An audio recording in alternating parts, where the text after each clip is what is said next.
Yun, what's up mga kagaston? Another video for today. So ito, may ginagawa na naman tayo from Pangasinan sila. So ang issue nito, 2.8 auto pero ganito na yung tunog ng makina. So paparinig ko muna sa inyo, pero bago lahat intro muna.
So ayun mga kagasto, nabuksan na natin yung makina ni Sir. Ayun, pinakita ko sa inyo yung odo neto is 3,000. So ayun, nakita na natin kung saan yung pinagmumulan ng ingay. Una, chinek din natin yung mga guide ni Sir kasi kadalasan eto kasi nababali or nababasag. So yung tensioner guide ni Sir okay naman pareho, pati yung eto tensioner guide na to okay din. Etong isa na to at saka itong hawak natin okay din. So nakita natin problema unang-una sa kanyang cam holder, medyo gumasgas siya. Ayan, ayan. Anuin lang natin yung video, pero medyo gumasgas siya dyan. Tapos hindi lang dyan, pati sa kanyang cam, yung kanyang una dito sa kanyang intake cam. Eto, medyo overreach siya rito, banda rito. Pag ginawakan mo siya, meron siyang bukol, meron din siyang malalim.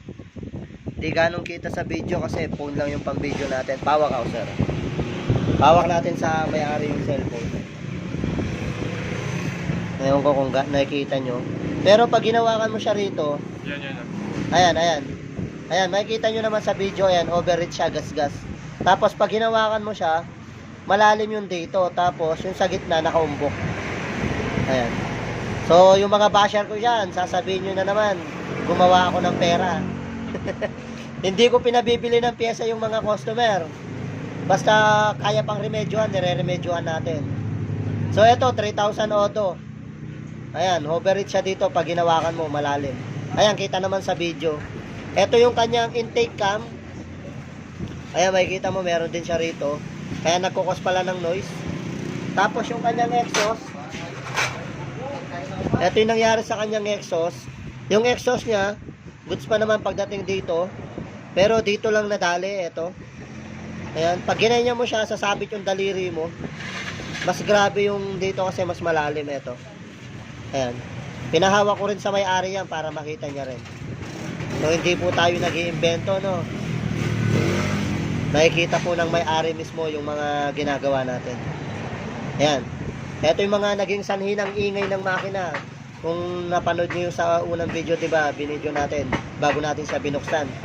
Kasi yung iba nagre-request, bakit daw hindi pinaparinig yung ingay bago buksan. So ayan, pinarinig ko sa inyo kanina bago natin binuksan. So ayan yung mga naging problema, nakayod sila. Ngayon, siyempre, dahil yung motor ni Sir, hulugan pa, siyempre yung budget medyo din. So gagawin lang natin siya ng paraan. Ang gagawin natin dito, ililiha lang natin siya ng pino. Ito yung liha na pino na 1,000 para mahapol natin yung yung nag-overheat or yung nagasgas. So ayun, gawin muna natin mga kagaston, tuloy natin mamaya. So ayun mga kagaston, okay na yung motor ni Sir na from Pangasinan. Ayun sila. Tapos ayun yung mga kasunod. Ayan. Friday ngayon. So, medyo binakbak tayo. Ito, red sa may drain plug. Tsaka change oil. Tapos may tumatagas sa kulan. Throttle body cleaning. Palit shock oil seal. Water pump seal. So ayan, medyo marami-rami. Abutin tayo ng gabi nito. Overtime. So yan, okay na to. Hanggang dito na lang video natin. Thank you for watching. God bless.